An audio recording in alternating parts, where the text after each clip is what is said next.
오늘 주신 하나님 말씀은 요한일서 4장 1절로 6절까지의 말씀입니다. 저와 여러분이 한 구절씩 교독해 올리도록 하겠습니다.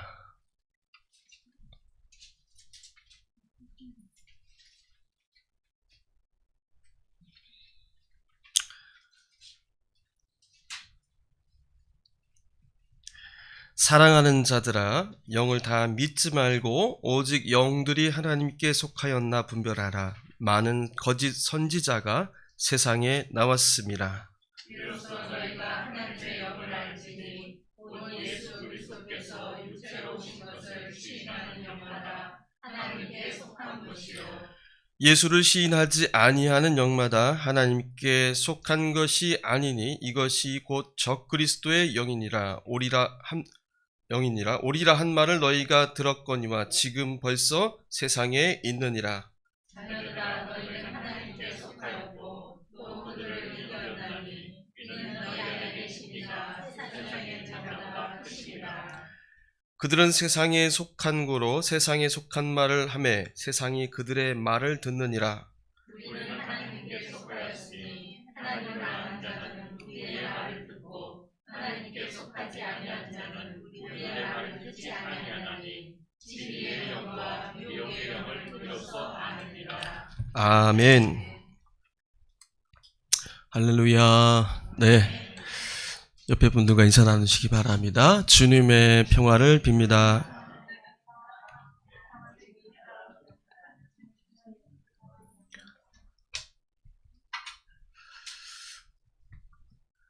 오늘 주일 아침 주님의 평화와 또 은혜가 우리 여러분들께 충만하시기를 축원합니다. 오늘 영을 분별해야 합니다라는 말씀 제목으로 같이 주신 말씀을 함께 묵상하도록 하겠습니다. 요즘 위기란 말이 너무 많이 들리고 있어요. 정치도 위기고 경제도 위기고 또 기도 위기예요. 그렇죠. 여러 가지 위기의 말들이 오가는데 그 중에 한 가지가 교회의 위기라는 말입니다. 교회의 위기란 말이 나온 지 꽤 오래됐고요. 지금은 이제 어느새 그냥 받아들여진 말이 되고 말았습니다. 왜 위기라는 것일까요? 젊은 세대 그리고 자녀 세대들이 더 이상 교회에 오지 않는다는 거예요. 그냥 수평 이동만 있을 뿐이지 새로운 사람들이 들어오지 않습니다. 나가는 사람만 있는 거예요. 그래서 점점 교회가 신도수가 확연히 줄어들고 있는 것이 보입니다. 이건 통계로 교단 구분할 것 없이 모든 곳이 다 그러한 지표를 보여주고 있습니다. 교인들이 줄어드니까 교회 문 닫는 교회도 생기고요. 또 신학교도 신학생이 줄어듭니다. 교회마다 전도사님을 구하기가 아주 하늘의 별 따기라고 그래요. 더 이상 이제는 교회가 정상적으로 부서별로 다 갖추어서 움직이는 것을 기대하기도 힘든 그런 실정이라고 그렇게 하소연들 합니다. 교회의 위기라는 현실, 이제는 누가 모르는 사람이 없고 부정하는 사람이 없고 다 똑같은 진단을 내리고 있습니다. 그런데 그 위기가 어디에서 왔느냐라는 그 물음에 대해서는 저마다 다른 이야기들을 내놓고 있습니다. 어떤 사람들은 이렇게 얘기합니다. 교회의 위기의 원인이 기독교를 전복시키려는 불순한 세력 때문이라고 그렇게 말하는 사람들이 있습니다. 이분들이 말하는 불순한 세력은 가령 이런 사람들이에요. 차별금지법 제정을 요구하는 사람들을 말합니다. 언론을 통해서 아마 들어보셨을 거예요. 벌써 10년도 넘었죠. 국회에 이 법이 상정된 지 오래됐지만 기독교의 극렬한 반대로 국회의원들이 눈치를 보느라 제정하지 못하고 있습니다. 기독교인들이 이 차별금지법, 차별을 금지하자는 이 법을 반대하는 이유는 그 법 조항 중에 성적 지향 및 성별 정체성을 이유로 사람을 차별해서는 안 된다는 이 말 때문입니다. 성경은 동성결혼을 죄라고 말하고 있는데 차별금지법이 통과되면 동성결혼이 합법화되는 것이고, 그러면 교회에서도 동성결혼에 대해서 죄라고 말할 수가 없다라는 거예요.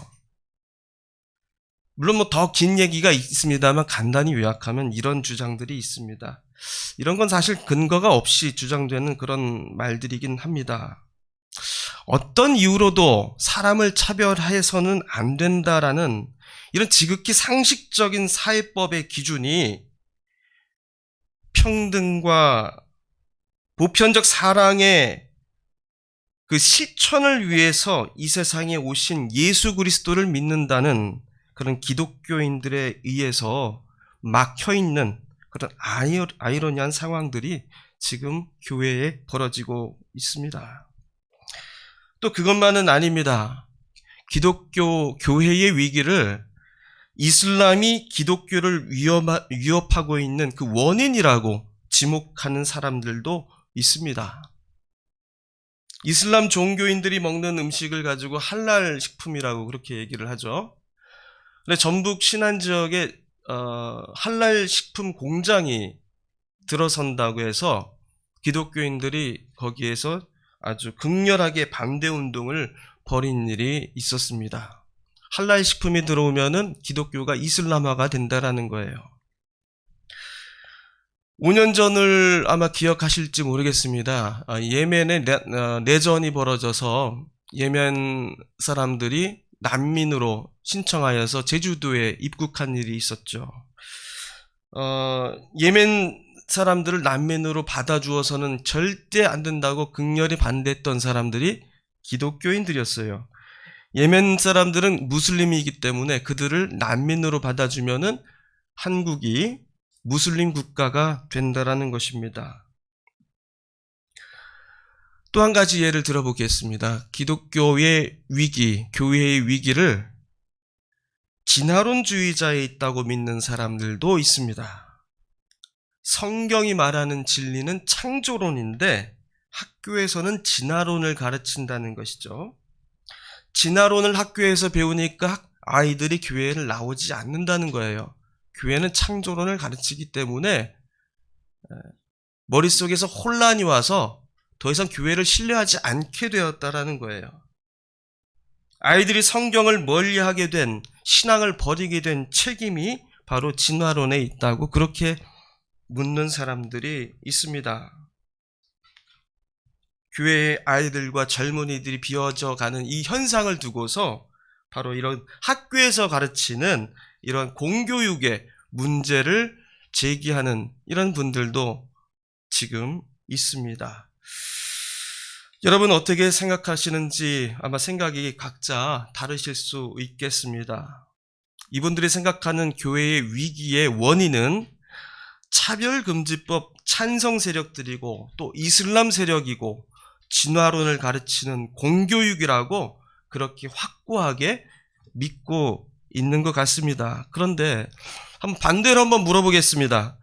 차별금지법이 무산되고 이슬람 세력들이 소탕되고 진화론을 가르치지 않고 창조론을 같이 가르치게 되면은 진화론이 교과서에서 빠지게 된다면 교회의 위기는 해결될까? 그러면 교회에 부흥이 찾아오는 것일까? 한번 이렇게 물어볼 수가 있겠어요. 정말 그것이 교회가 겪고 있는 위기의 본질일까요? 오늘 읽은 요한일서 말씀도 바로 이러한 상황들을 그대로 반영하고 있는 말씀입니다. 당시 초대교회는 우리와 같은 위기의 상황을 맞이하고 있었습니다. 교회가 겪는 당시의 위기의 원인은 모든 사람들이 다 그렇게 생각했어요. 그리스도를 미워하는 사람들, 불신자들, 성경대로 살지 않는 사람들, 그런 사람들의 대표격인 사람들이 누구였어요? 로마 제국이었고요. 유대 종교인이라고 그렇게 몰아붙였던 것입니다.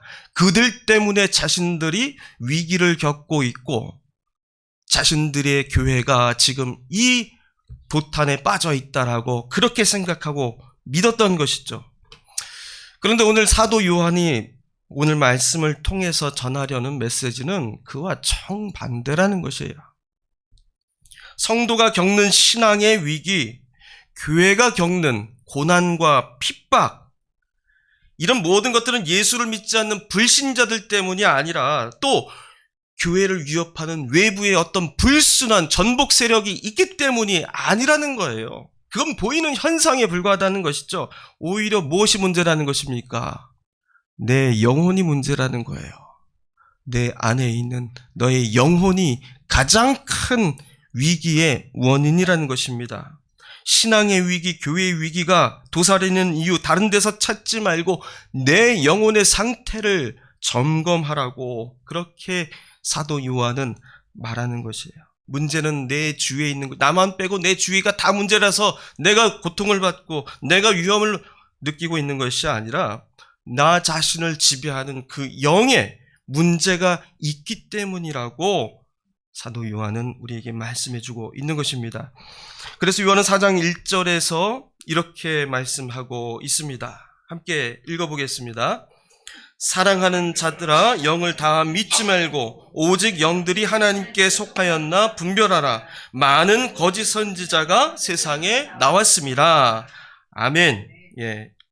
자신의 영을 분별하라고 그렇게 말하고 있죠.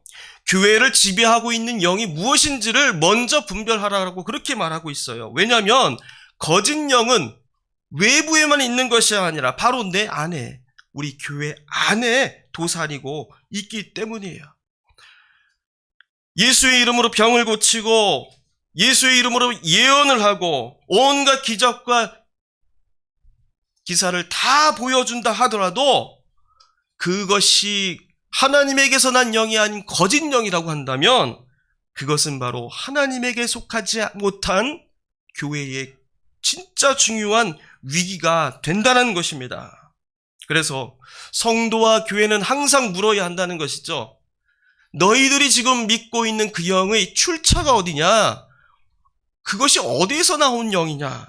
그 항상 묻고 그것을 점검해야 한다고 말하는 것입니다. 교회와 성도가 그 미혹하는 거짓 영에 사로잡힐 때에 걷잡을 수 없는 교회의 위기가 찾아올 수밖에 없기 때문입니다. 요한이 보았던 교회의 위기의 그 원인, 그 현실은 바로 이것이었습니다. 로마 제국도 아니요, 유대 종교도 아니다. 그 위기의 진짜 이유는 안타깝지만 바로 거짓 영에 사로잡힌 교회, 너 자신 내부에 있다는 것을 똑똑히 보라는 것이에요.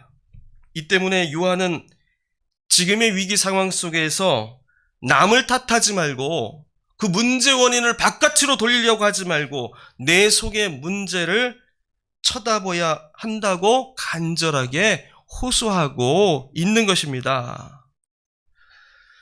자, 그러면 그 사도 요한이 말하고 있는 그 영의 문제라는 것이 과연 무슨 문제일까요? 2절 3절에 나와 있습니다. 한번 읽어보겠습니다.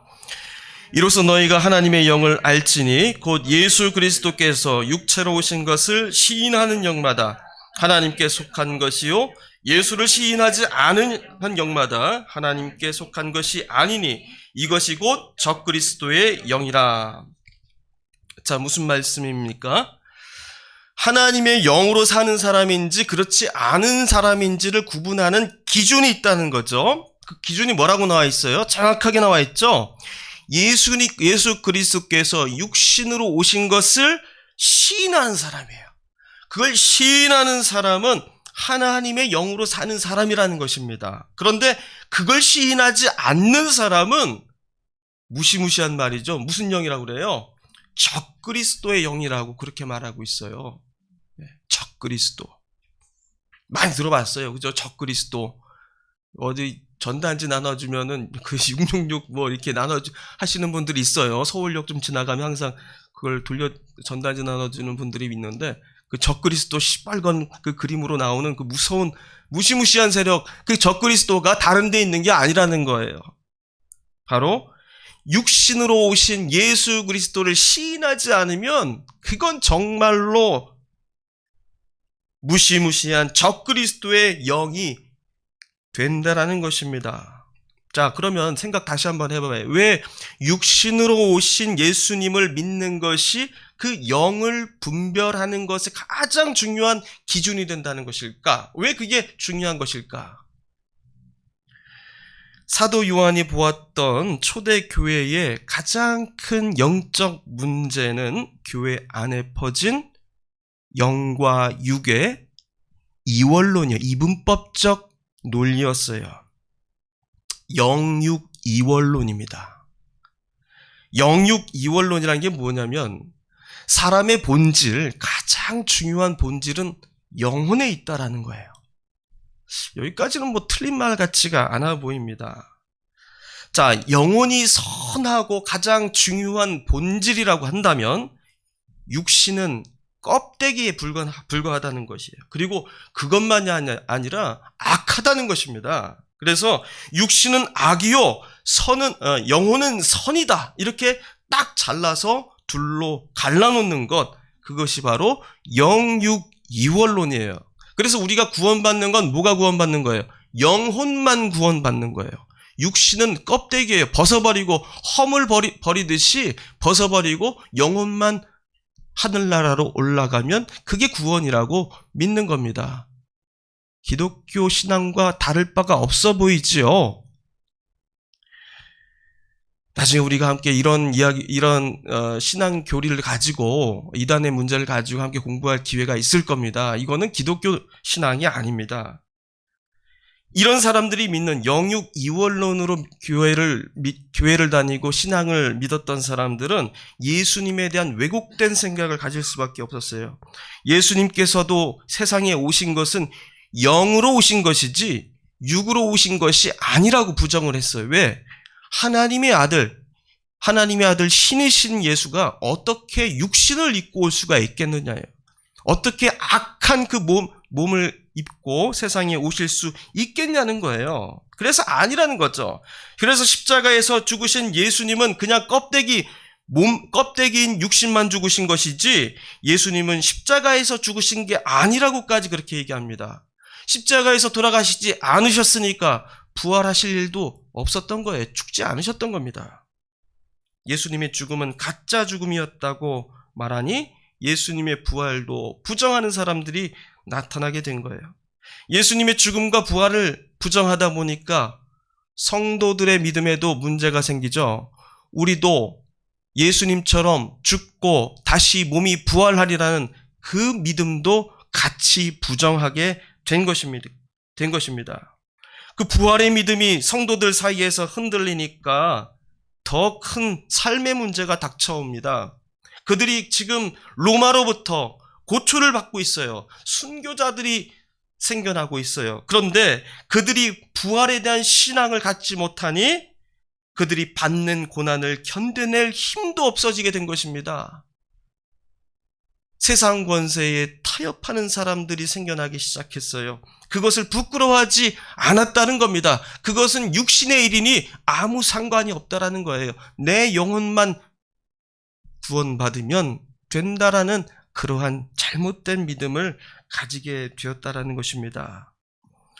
육신이 되신 그리스도를 부정하니까 정말 많은 문제들이 생겼어요. 세상을 보는 눈도 달라졌습니다. 예수께서는 세상에 육신으로 오셔서 죄인으로 정죄받은 많은 사람들에게 진정한 친구가 되어주셨고, 남들은 그들이 다 지옥 가고 죄인이라고 정죄할 때에도 예수님께서는 그들에게 구원의 길을 보여주셨고, 그들을 위한 최고의 사랑을 십자가를 통해서 몸소 보여주셨어요. 그런데 육신으로 오신 예수님의 삶을 부정하는 사람들은 그런 세상을 멸시합니다. 세상을 부정합니다. 그들을 정죄하는 것을 부끄럽지 않게 생각했어요. 그들을 멸시하고 세상을 부정하고 멀리하고 터부시할 것으로 그렇게 가르쳤던 것입니다. 그래서 사도 요한은 세상과 이웃을 사랑할 줄 모르는 그런 성도들과 교회의 내부를 향해서 이렇게 말하고 있는 거예요. 사랑하지 않으면 너희들이 하나님께 속한 사람들이 결코 아니다. 그렇게 강력하게 경고를 했던 것입니다. 우리가 읽지 않았지만 그 말씀이 7절, 8절에 나와 있어요. 함께 읽어보겠습니다. 사랑하는 자들아 우리가 서로 사랑하자. 사랑은 하나님께 속한 것이니 사랑하는 자마다 하나님으로부터 나서 하나님을 알고 사랑하지 아니하는 자는 하나님을 알지 못하나니 이는 하나님은 사랑이심이라. 아멘. 우리가 하나님에게 속한 사람인지 아닌지는 사랑의 그 기준이 있다고 말하는 거예요. 눈에 보이는 형제와 이웃을 사랑하지 못하면 육신으로 이 세상에 오신 예수님의 사랑도 알지 못하는 사람이라는 것입니다. 그러면은 이 세상을 그토록 사랑하셔서 독생자 예수 그리스도를 육신으로 세상에 보내신 하나님의 사랑도 알지 못하는 사람이 된다라는 것이에요. 그러므로 하나님은 사랑이시니 너희가 서로 사랑해야 한다라는 이 간곡한 말씀은 누구나 알고 있는 그런 흔해 빠진 인류애를 실천하라는 그런 말씀이 아니라는 거예요. 위기와 도탄에 빠진 교회가 살려면, 성도가 살려면 다른 데서 그 위기의 원인을 찾지 말고 사랑이라는 복음의 본질로 너희들이 돌아가지 않으면 너희들은 이 위기를 결코 이겨낼 수 없다라는 그런 경고의 말씀인 것입니다. 사랑하지 않으면 어떤 표적과 기사가 그 교회에서 일어난다 할지라도 그 교회는 하나님을 알지 못하는 교회라는 것이에요. 하나님에게 속하지 않은 성도라는 것입니다. 그러한 하나님과 멀어진 관계가 끊어진 교회가 될 수 있다는 사도 요한의 간절한 말씀인 것입니다. 우리는 지금 어떤 영의 지배를 받고 있습니까? 너무나도 중요한 질문이에요. 육신으로 세상에 오신 그리스도를 믿고 우리가 그리스도의 영에 속한 사람이라는 것은 어떤 것입니까? 바로 독생자 예수 그리스도를 세상에 보내시기까지 사랑하신 하나님이 사랑하신 이 세상을 우리도 긍휼히 여기고 사랑하는 것이에요. 어떠한 죄와 이유를 따지지 않고 모든 사람이 가지고 있는 그 모든 죄들을 다 짊어지시고 십자가에 달려 돌아가신 그 예수님의 사랑을 우리가 그대로 살며 살아가는 것입니다. 세상과 이웃이 겪고 있는 그 고통과 아픔을 모른 채 하지 않고 함께 짊어지고 나누는 것입니다.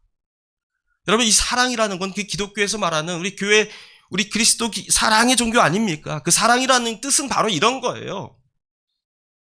예수님께서 말씀이 육신이 되셔서 그걸 세상 사람들은 부정했어요. 그럴 리가 없다. 그런 하나님이 도대체 어디 있느냐? 그런 신이 어디 있느냐? 육신이 된 신이 있다면 그것이 신이 될 수가 있겠느냐? 신이란 자고로 어디에 있어야 돼요? 높고 높은 곳에 온갖 존귀와 영광만 받으면서 인간과는 구별되고 세상과는 구분된 곳에서 예배만 받으셔야 할 분이 신이신데, 너희들이 말하는 것처럼 말씀이 육신이 돼서 이 세상에 오신 그런 신이 있다면 그건 결코 신일 수 없다라고 모든 사람들이 다 부정을 했어요. 모든 사람들이 다 아니라고 말했어요. 그래서 그리스도교가 전하는 예수 그리스도는 하나님의 아들이시요 우리의 구원자이시다라는 이 진리는 결코 사람들에게 받아들여질 수 없었던 것입니다. 그것이 받아들여지고 그것이 교회의 신앙이 될 수 있는 유일한 실천, 유일한 믿음의 본보기가 바로 무엇이냐면 사랑이라는 거예요. 존귀하시고 높은 곳에만 계시는 그런 신들을, 우상을 믿는 자들은 저들에게 사랑을 실천할 이유가 전혀 없었던 것이죠. 이 세상에 아무런 미련을 두지 않기 때문입니다. 그러나 이 세상을 사랑하셨던 예수님, 그분을 보내신 하나님을 믿는 우리는 이 세상을 사랑하고 이 세상의 아픔과 고통을 함께 짊어지고 나아가는 그러한 자들로 살아가야 했던 거예요. 그것만이 살아계신 하나님을 증거하는 유일한 우리의 신앙의 표적이 될 수 있었던 것입니다. 미혹하는 영에 이끌릴 때에 교회는 죽어갑니다. 세상을 등지고 또 세상을 멀리하고 세상을 죄악시하는 그러한 미혹한 영들 속에서 우리는 살아가고 있습니다. 여러분, 어떻게 해야지만 교회가 이 위기 속에서 살아나갈 수가 있겠습니까? 오늘 말씀은 6절에서 그 길을 우리에게 알려주고 계십니다. 함께 읽어보겠습니다. 우리는 하나님께 속하였으니 하나님을 아는 자는 우리의 말을 듣고 하나님께 속하지 아니한 자는 우리의 말을 듣지 아니하나니 진리의 영과 미혹의 영을 이로써 아느니라. 아멘. 이 말씀에 우리 교회가 붙들고 살아가야 할 위기를 진정한 기회로, 소망으로 품고 살아갈 수 있는 진정한 길이 말씀에 담겨져 있습니다. 두 가지 목표를 우리에게 말씀해 주고 있습니다. 첫째는 진리의 영과 미혹의 영을 알고 구별하는 것, 거기에 있다는 것이에요. 우리는 진리의 영과 미혹하는 그 영이 다투는 영적 전쟁의 한복판에 지금 서 있어요. 보이지 않습니다. 영적인 문제가 눈에 보일 리가 없어요. 그러나 그 영을 분별하며 살아가는 사람들에게는, 그 성도에게는, 교회에게는 이 문제만큼 정확한 일이 없고 정확하게 뚜렷하게 보이는 일이 없습니다. 하나님께서는 이 영적 전쟁 속에서 우리를 구원해 주시기 위해서 말씀이 육신이 되신 것입니다. 말씀이 육신이 되심으로 하나님은 보이지 않은 영적인 세계에만 계신 것이 아니라 우리가 눈으로 보고 만지는 이 세상살이의 고난의 한복판에 함께 계시다는 것을 우리에게 알게 해주신 거예요. 그러므로 우리의 평범한 삶 안에서 벌어지는 모든 관계 안에서 그 하나님이 보여준 사랑이 똑같이 우리에게서 일어나지 않으면 우리는 세상 안에서 역사하시는 하나님의 사랑을 전혀 알지 못하는 사람이 된다는 것입니다. 그래서 요한일서 3장 2절에서도 같은 말씀으로 우리에게 이렇게 권면하고 있는 거예요. 찾아보지 않아도 다 아시는 말씀이에요. 사랑하는 자여, 아시죠? 사랑하는 자여, 내 영혼이 잘됨같이 내가 범사에 잘되고 강건하기를 내가 간구하노라. 여러분, 내 영혼이 잘됨같이 내가 범사에 잘되고 강건하기를 간구한다는 말은 이거예요. 내 영혼이 평안하다는 것은 내 삶의 일상에서도 모든 관계가 똑같이 평안해야 하고 똑같이 강건해야 한다는 것입니다. 그 두 가지가 같이 똑같이 하나님 안에서 평안을 이루어야 한다는 거예요. 영혼만 평안을 이루고 강건하되 삶의 관계에서 미움과 갈등과 싸움이 있다면 그거는 모두 거짓된 평안이라는 것이에요. 그건 하나님이 말씀하시는 진정한 평안이 될 수 없다라는 것입니다. 내 영혼이 평안하다는 것은 범사, 모든 일에, 내 삶의 모든 한순간 한순간 모든 삶의 관계가 다 영혼이 잘됨과 같이 똑같이 강건하고 범사에 잘 되어야 한다라는 것을 말씀하고 있습니다. 여러분, 우리가 그 영을 분별하는 일에 우리 마음을 집중하시기를 바랍니다. 여러분, 위기라고 말할 때에 여러분 위축되지 말고요. 그 속에 정말 우리가 싸워야 할 영적 전쟁의 가장 중요한 우리의 적은 무엇인가를 분명하게 분별할 줄 아는 우리 거룩한 성령이 우리에게 계시기를 함께 간구하시기를 바랍니다.